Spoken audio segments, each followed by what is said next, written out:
Estamos nos últimos dias. Distinções lógicas que precisam ser feitas. Nós, dispensacionalistas, pré-tribulacionistas e pré-milenistas, seguimos a ordem lógico-escatológica dos eventos futuros. Todos concordam de que estamos nos últimos dias.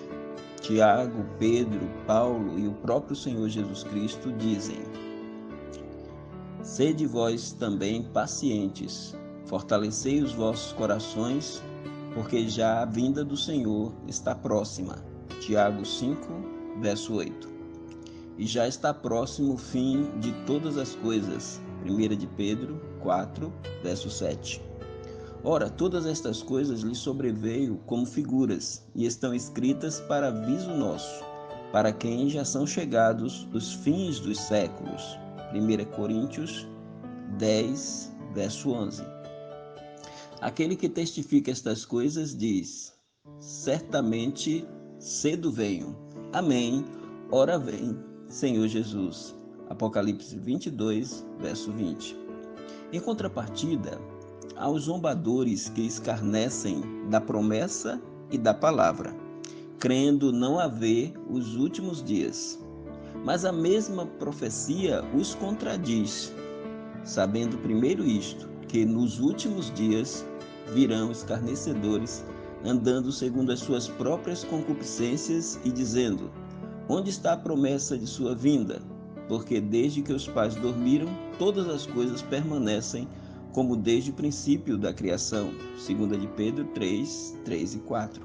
A própria profecia fala dos últimos dias, trazendo esses escarnecedores.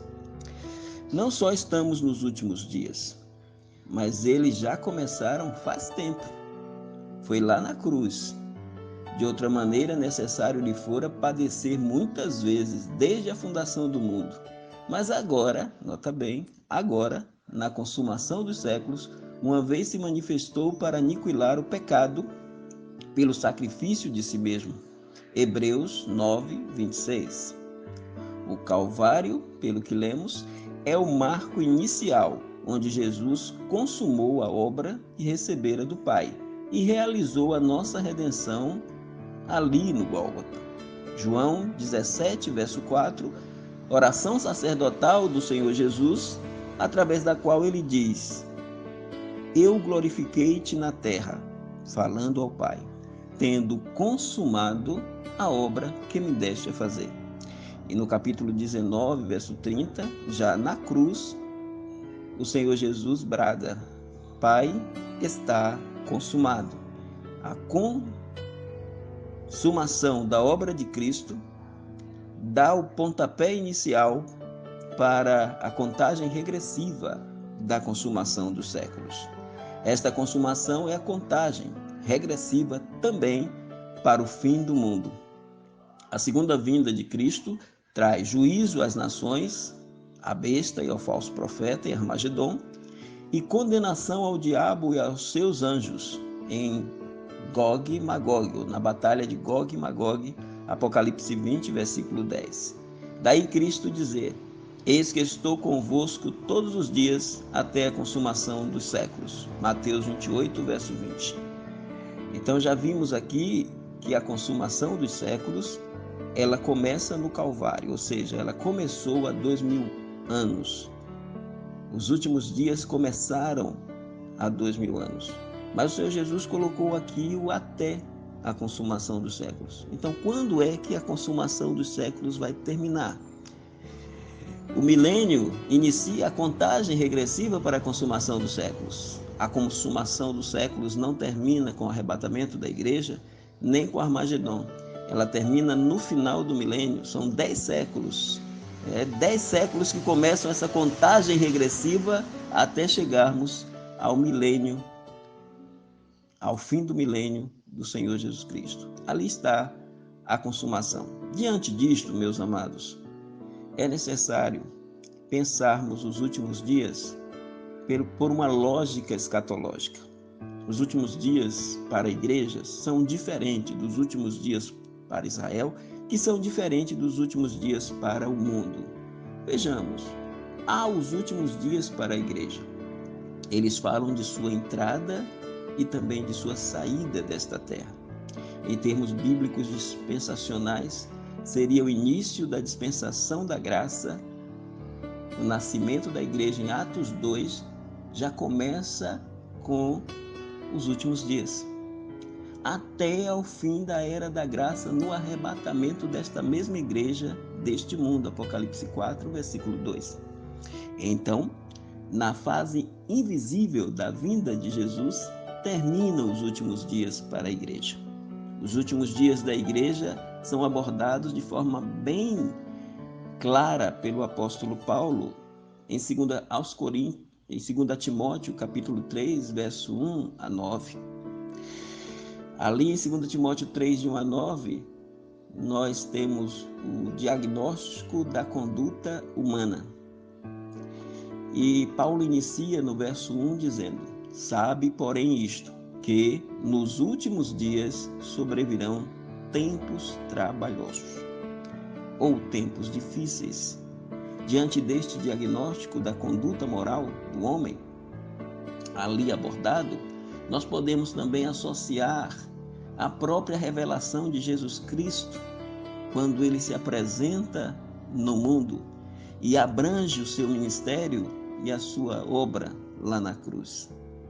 Diz o escritor de Hebreus: havendo Deus antigamente falado muitas vezes e de muitas maneiras aos pais pelos profetas, a nós falou-nos nestes últimos dias pelo Filho. Hebreus 1 e verso 1. Os tempos difíceis preditos por Paulo e ditos por João, a partir de uma nomenclatura nova, a última hora, o apóstolo do amor traz à tona esses últimos dias da igreja. Ele diz assim: filhinhos, é já a última hora.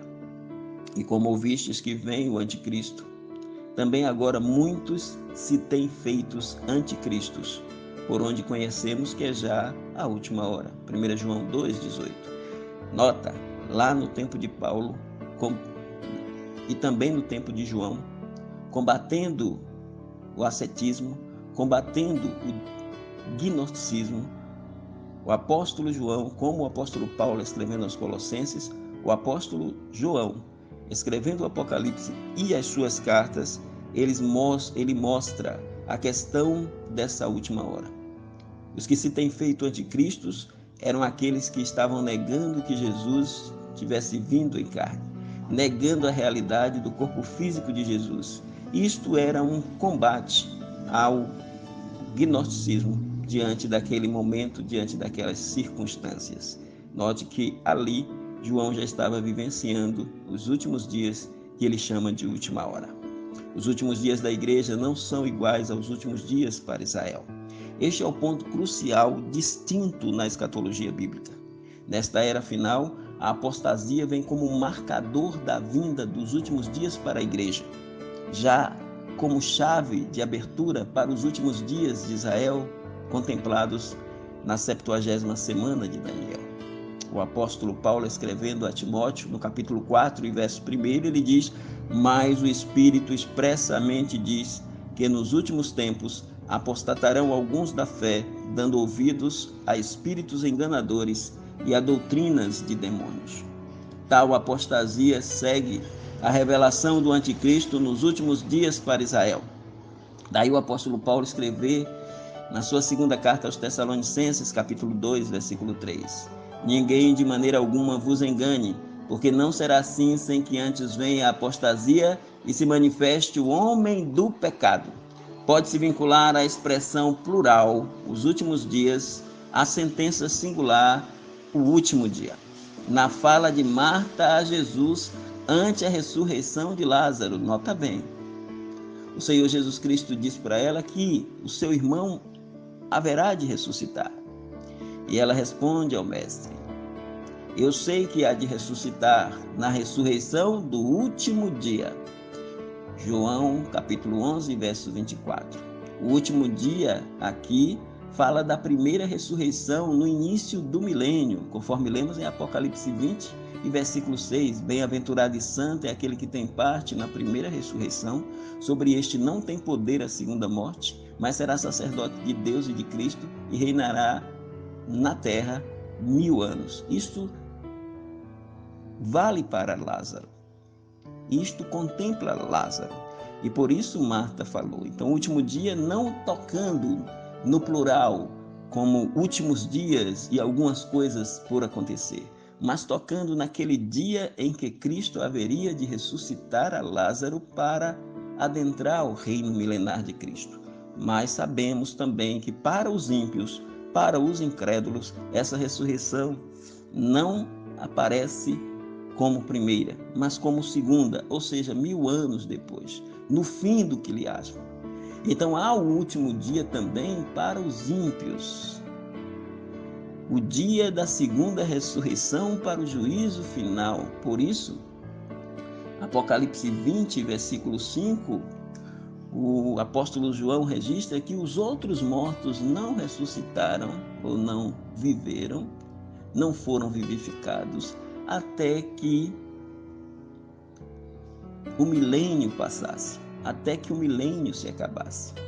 Daí Jesus dizer aos fariseus, saduceus, aos incrédulos, hipócritas da sua época: quem me rejeitar a mim e não receber as minhas palavras, já tem quem o julgue.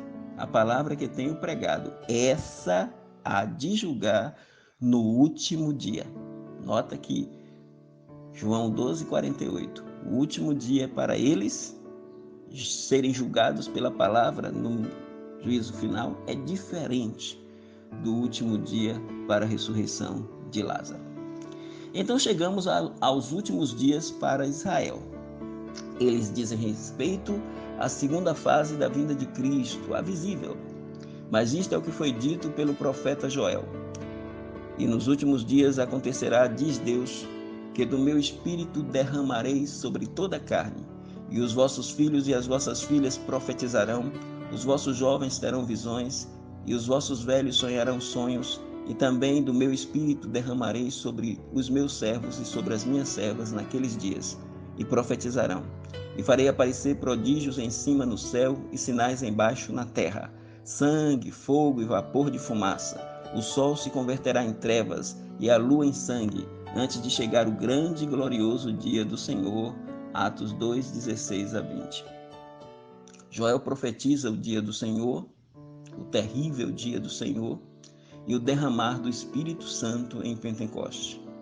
Pedro interpreta o capítulo 2 de Joel, dizendo àquelas pessoas ali no Pentecostes que julgavam aos galileus como se estivessem embriagados, e o apóstolo Pedro diz que isto não era verdade, eles não estavam ébrios, mas isto é o que foi dito pelo profeta Joel.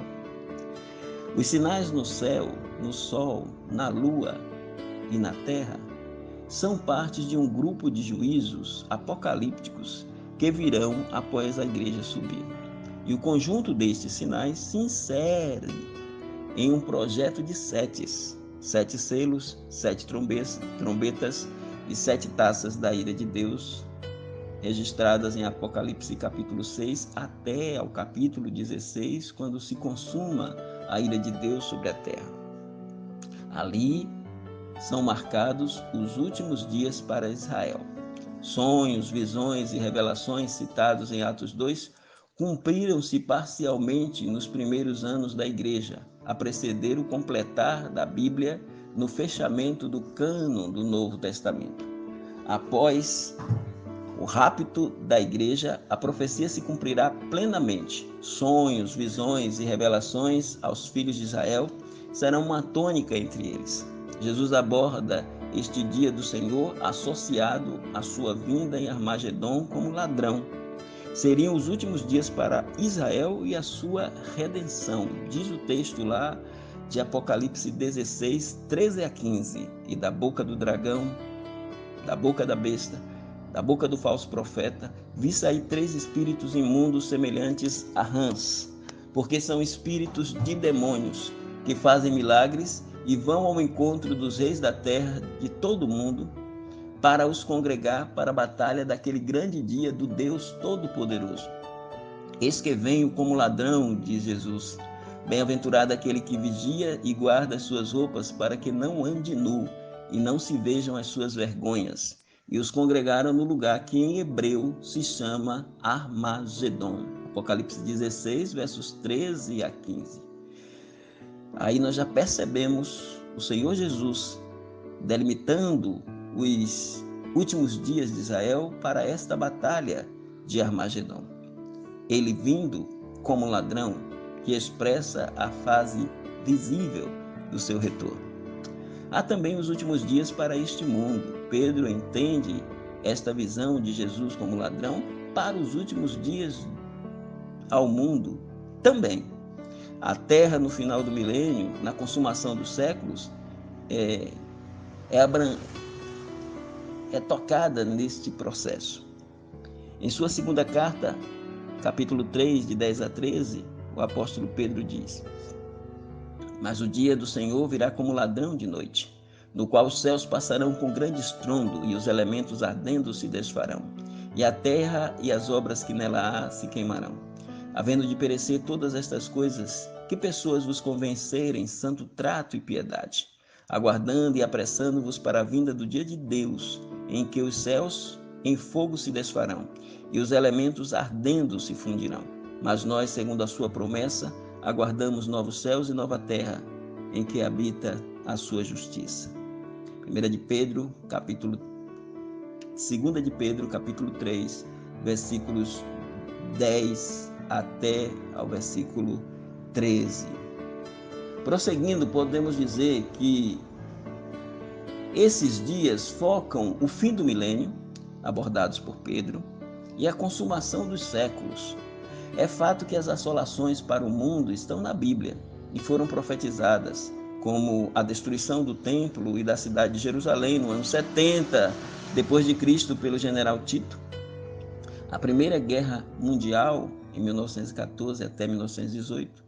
A Segunda Guerra Mundial, de 1939 a 1945. Neste contexto, podemos inserir o Holocausto.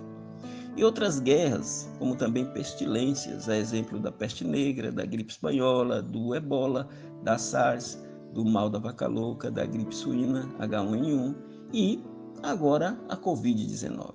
São males que vêm e vão, pois eles estão determinados por Deus para punir a corrupção do gênero humano, retratada com muita maestria pelo apóstolo Paulo em Romanos capítulo 1, 18 a 32. Vivenciamos este tempo. O texto que fala desta punição é Daniel capítulo 9, versículo 26. Depois das 62 semanas, que é o mesmo que 69, será cortado o Messias, mas não para si mesmo. E o povo do príncipe que há de vir destruirá a cidade e o santuário. Isto foi no ano 70. E o seu fim será como inundação. E até ao fim, olha aí, até ao fim haverá guerras e estão determinadas as assolações.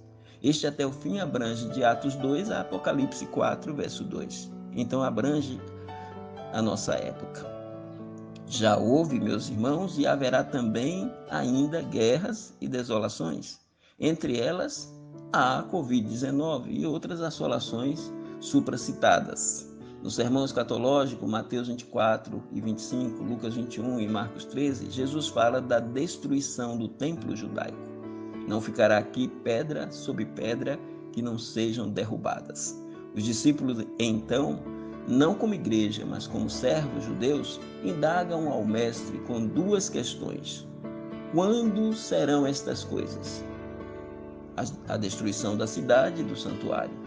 Pois dantes o próprio Jesus Cristo tinha falado sobre a cidade, cumprindo a 69ª semana de Daniel na entrada triunfal em Jerusalém, e após esta entrada ele chorou sobre a cidade e disse: Sobre ti virão dias em que os teus inimigos te cercarão com trincheiras e por todos os lados te apertarão o cerco e te arrasarão e aos teus filhos dentro de ti. Eles não deixarão em ti pedra sobre pedra, porque não reconhecestes a oportunidade da tua visitação Lucas 19, 33 a 44. A profecia cumpriu-se no ano 70 com Tito. Profecias de Daniel 9, versículo 26, ligadas por Jesus ao seu sermão e linkadas para os últimos dias. Para elas poder se cumprirem, dependem do arrebatamento. Então, para estas profecias poderem se cumprirem, dependem do arrebatamento da igreja. A segunda pergunta endereçada ao mestre é: que sinal haverá da tua vinda e do fim do mundo? Jesus ocupa a maior parte do sermão na resposta a esta indagação. Ele toma como texto base a este discurso Daniel 4 a 27 e 12 de 1 a 4.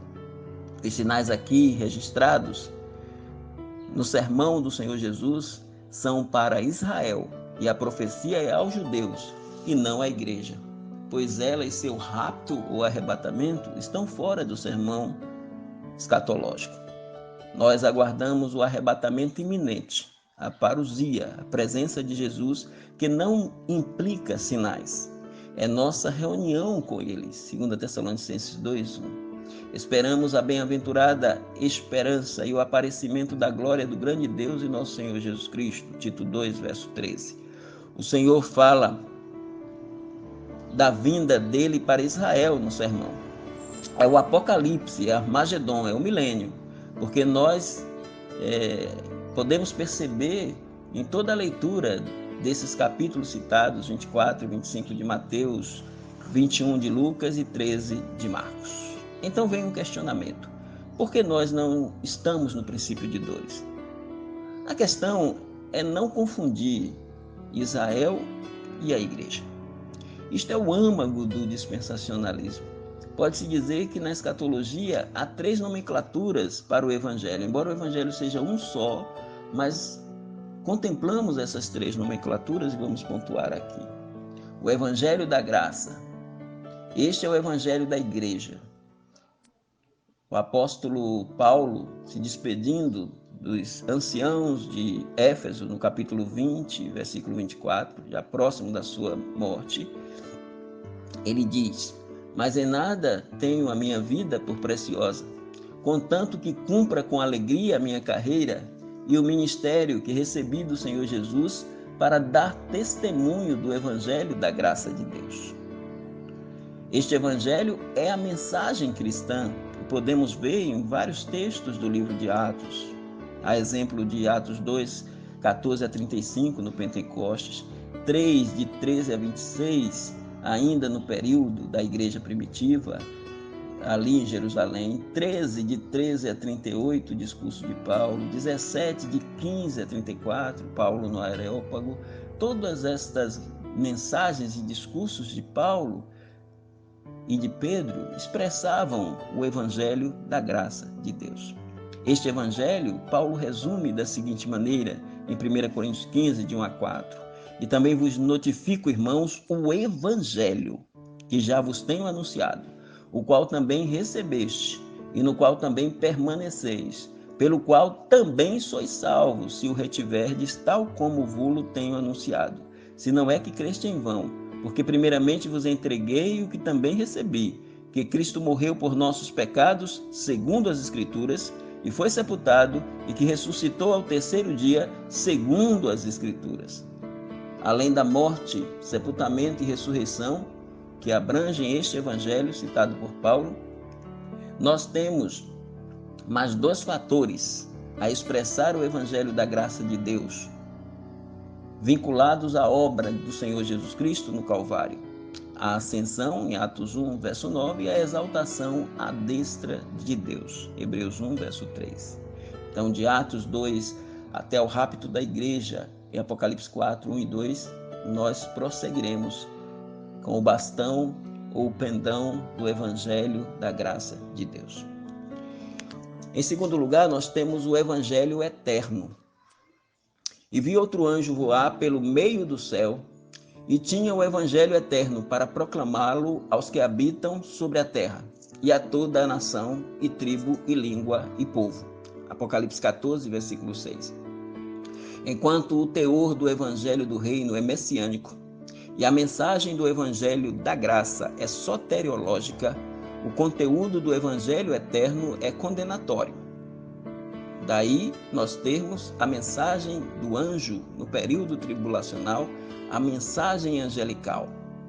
Temei a Deus e dá-lhe glória, porque vinda é a hora do seu juízo.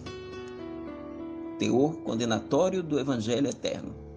E adorai aquele que fez o céu e a terra e o mar e a toda nação e tribo e língua e povo.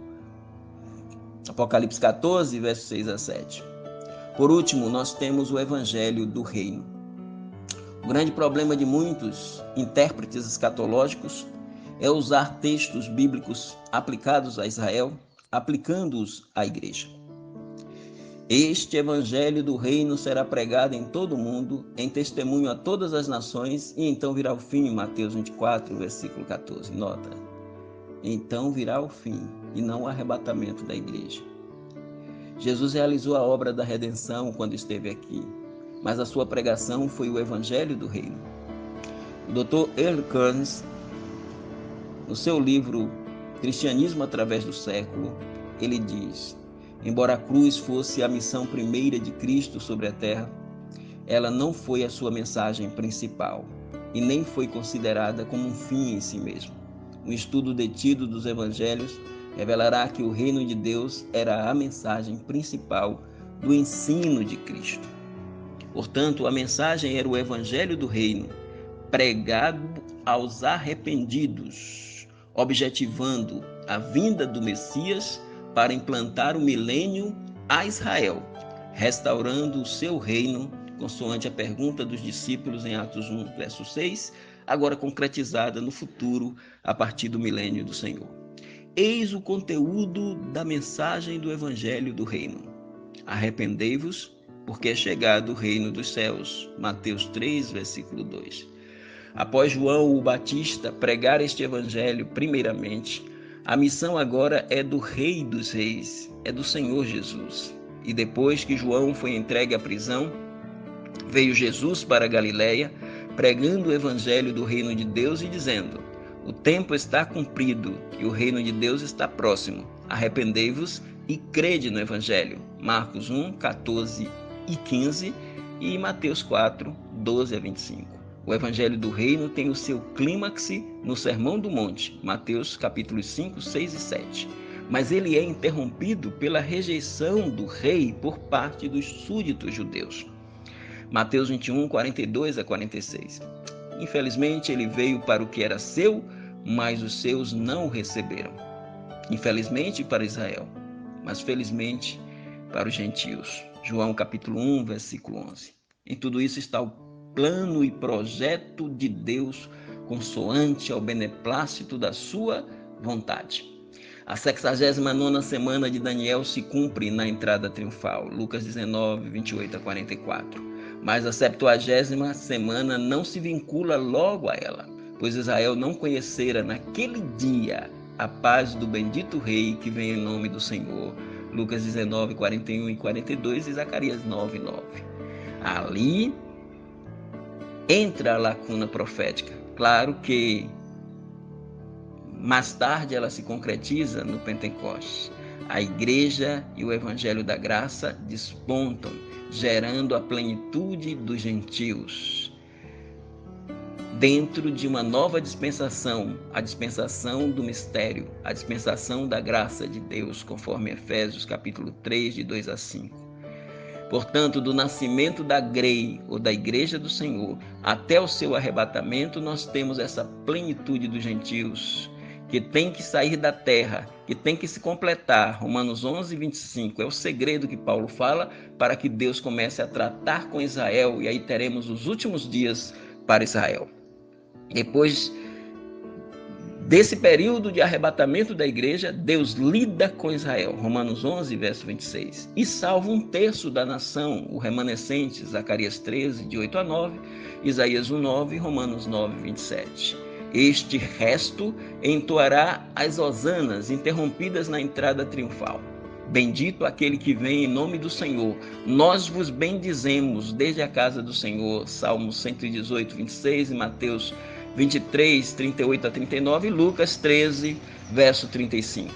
Equivocam-se quem diz estarmos no princípio de dores, pois o evangelho do reino só será pregado por 2 testemunhas e 144 mil judeus na 70ª semana de Daniel.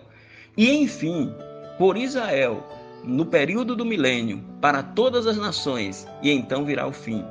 Não o rapto, não o arrebatamento, mas a consumação dos séculos. Mateus 24, verso 14. Não estamos pregando o evangelho do reino hoje, estamos pregando o evangelho da graça de Deus. Neste contexto, o levado e o deixado falam não do rapto, mas da revelação. Mateus 24, 40 a 41 e Lucas 17, 34 a 36. Em Mateus, Jesus compara os dias de Noé com a vinda do Filho do Homem, com os dias da vinda do Filho do Homem. Se os levados de Mateus 24, 39, no dilúvio, são os ímpios, porque os levados do versículo 40 e do versículo 41 seriam os crentes. Em Mateus 24, verso 28, já no finalzinho dos 7 anos, no finalzinho da grande tribulação, temos um termo, uma expressão muito interessante, porque onde quer que estiver o cadáver, ali se ajuntarão as águias. Para entender esta passagem, precisamos pensar no levado e no deixado. Ao fim da 70ª semana, ali em Mateus 24, a revelar a segunda fase da vinda de Jesus, a fase visível, em Armagedon no milênio. Nota o que diz o texto. Após esta revelação do levado e do deixado, e onde estiver o cadáver, ali estarão as águias. Diz assim: e logo depois da tribulação daqueles dias, o sol escurecerá, e a lua não dará a sua luz, e as estrelas cairão do céu, e as potências do céu serão abaladas. Então aparecerá no céu o sinal do Filho do Homem, e todas as tribos da terra se lamentarão, e verão o Filho do Homem vindo sobre as nuvens do céu, com poder e grande glória. Mateus 24, 29 a 31. Se ligarmos este texto a Lucas 17, 37, quando fala-se do levado e do deixado, no verso 35 e 36, e respondendo, disseram-lhe os discípulos: onde, Senhor, vai acontecer e que o levado, que alguém vai ser levado e alguém vai ser deixado? E aí Jesus responde: onde estiver o cadáver, aí se ajuntarão as águias. Então notamos com isto que os abutres ou as águias a devorar os corpos ou cadáveres dos adoradores da bestas, que serão mortos pela espada que sai da boca do cordeiro, é a resposta. Apocalipse 19, de 15 a 21, abrange este contexto. O ímpio joio será levado ou morto, como nos dias de Noé, aqueles que comiam, bebiam e davam-se em casamento foram levados. Veio o dilúvio e levou a todos. Assim será na vinda do Filho do Homem. Estando 2 no campo, um será levado, outro será deixado. Estando 2 numa cama, um será levado, outro será deixado. Então o ímpio e o joio é que será levado ou morto. E o crente trigo é deixado a resplandecer como o sol no milênio de Cristo. Nada a ver com o arrebatamento da igreja. Mateus 13, 40 a 43. O texto do arrebatamento da igreja nos evangelhos encontra-se a partir do verbo levar, não nos sinóticos, Mateus, Marcos e Lucas. E tampouco no sermão escatológico, mas em João 14, de 1 a 3, onde lemos: não se turbe o vosso coração, disse Jesus, credes em Deus, crede também em mim. Na casa de meu pai há muitas moradas, se não fosse assim eu vos teria dito, vou preparar-vos lugar. E quando eu for e vos preparar lugar, virei outra vez e vos levarei, arrebatamento, para mim mesmo, para que onde eu estiver, estejais vós também. Aqui, levados, é rapto, é arrebatamento dos crentes. Até este rapto, arrebatamento, o mundo não passará pelos 21 juízos reservados à 70ª semana de Daniel. Princípio de dores e grande tribulação. Após as assolações e guerras determinadas lá em versículo 26, e isto aí inclui as pestes, inclui também a Covid-19, embora tenhamos pestes e terremotos e guerras também no período da grande tribulação, de forma mais acentuada no período tribulacional e como um todo, na 70ª semana de Daniel. É bom lermos e comentarmos o verso 27 do capítulo 9 de Daniel.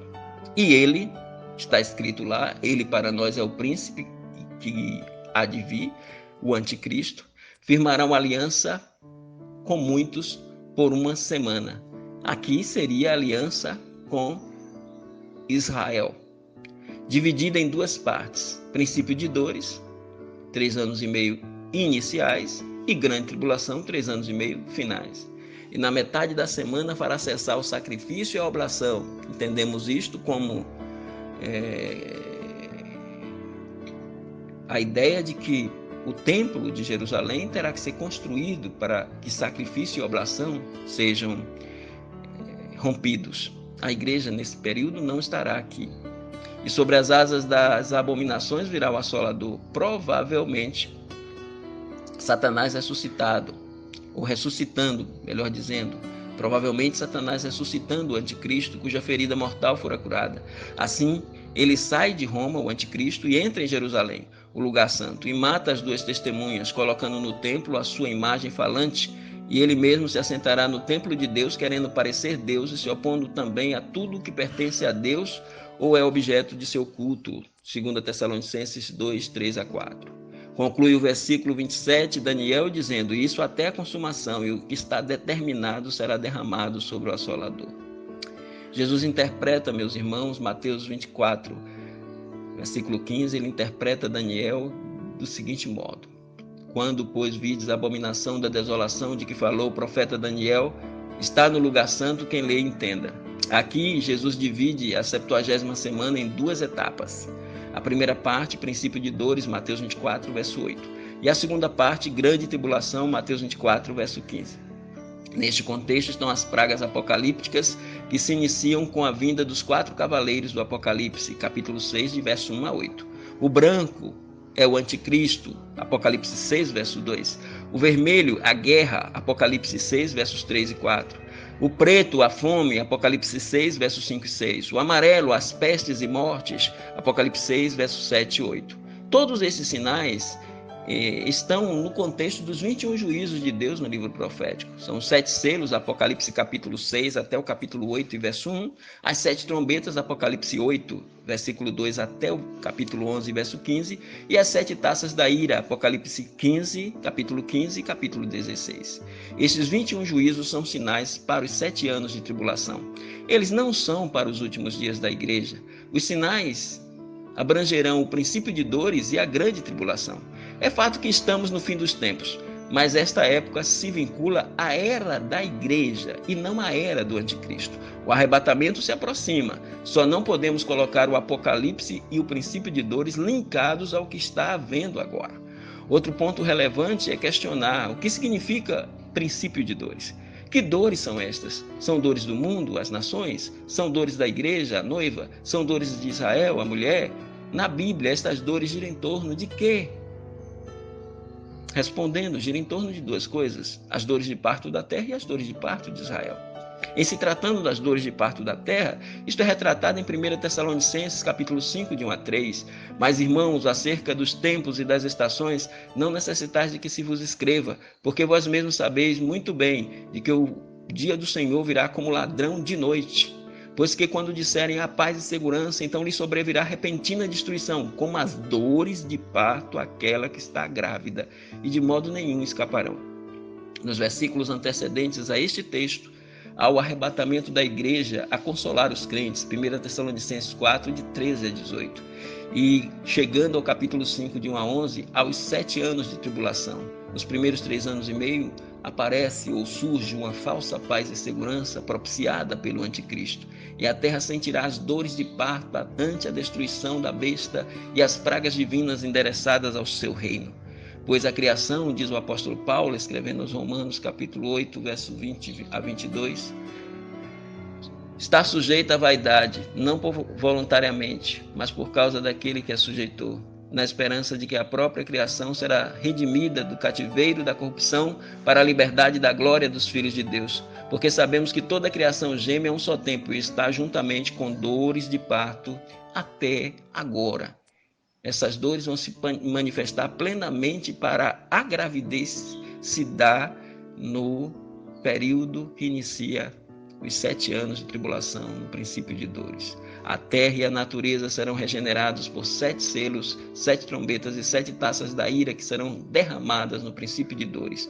Os 3 anos e meio iniciais e na grande tribulação, o fim das dores, nos 3 anos e meio finais. Jesus disse aos seus discípulos, pensando no milênio: em verdade vos digo que vós, que me seguiste, quando na regeneração o Filho do Homem se assentar no trono de sua glória, também vos assentarei sobre 12 tronos para julgar as 12 tribos de Israel. Mateus 19, 28.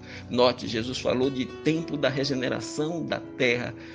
Essa regeneração vai ocorrer a partir desses 21 juízos, para tornar a terra tão semelhante ao período antediluviano, a ponto de as ilhas todas saírem, desaparecerem, os montes serem também eliminados e a terra ganhar um clima só, a terra ser toda aplanada, para que o milênio se dê de uma forma bem sucedida. Finalmente, irmãos, as dores de parto para Israel. É o tempo de angústia para Jacó. Em Daniel, capítulo 12, verso 1, a parte inicial, é dito assim: naquele tempo se levantará Miguel, o grande príncipe que se levanta pelos filhos do teu povo, o povo de Israel. E haverá um tempo de angústia, é o tempo de dores, é o tempo de aflição, qual nunca houve desde que há nação até aquele tempo. Mas naquele tempo livrar-se-á o teu povo, aquele que for achado escrito no livro, o povo de Israel nesse caso. Israel é a mulher grávida de Apocalipse 12, versículo 3. Isso é visto no sonho de José, relatado aos seus irmãos e também ao seu pai, quando o sol, a lua e 11 estrelas se prostram à 12ª estrela, que é José. Isso se concretizou. Daí, no Apocalipse capítulo 12, verso 1, viu-se um grande sinal do céu. Além do dragão ali, nós temos a mulher, uma mulher vestida do sol, tendo a lua debaixo dos pés e 12 estrelas sobre a sua cabeça. A mulher Raquel, o sol é Jacó e as 12 estrelas são os filhos de Jacó. Então ali é a nação de Israel. E essa nação está grávida, a mulher está grávida. Capítulo 12, versículo 3. E estava grávida, e com que? Dores de parto. Dores de parto, princípio de dores e fim das dores de Israel. Ela gritava com essas dores, com ânsias de dar à luz.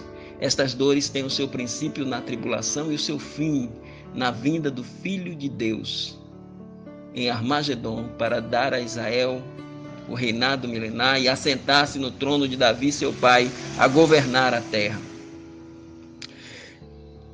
Isso vai se dar quando terminar esses 7 anos. Israel vai parir o Filho de Deus no sentido figurado. Ela vai trazer o Filho de Deus no sentido de que atrai a vinda dele.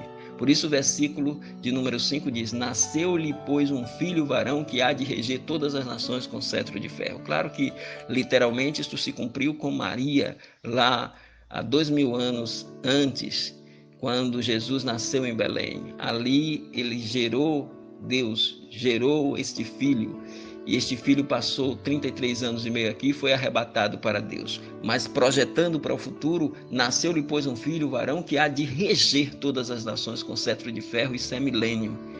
Então o parto implica o nascimento de uma nova era, a partir do milênio de Cristo, na terra regenerada pelos 21 juízos de Deus. Então é isto que nós queremos apresentar como os últimos dias.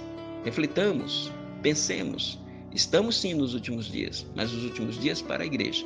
Ainda virão os últimos dias para Israel, 7 anos de tribulação, e nós teremos para o futuro os últimos dias que contemplarão o mundo através do milênio, que vai mudar a terra, moldar os homens, e ainda vai preparar a terra, queimando-a, para que no futuro Deus crie novos céus e nova terra, onde habita a sua justiça. Que Deus nos abençoe.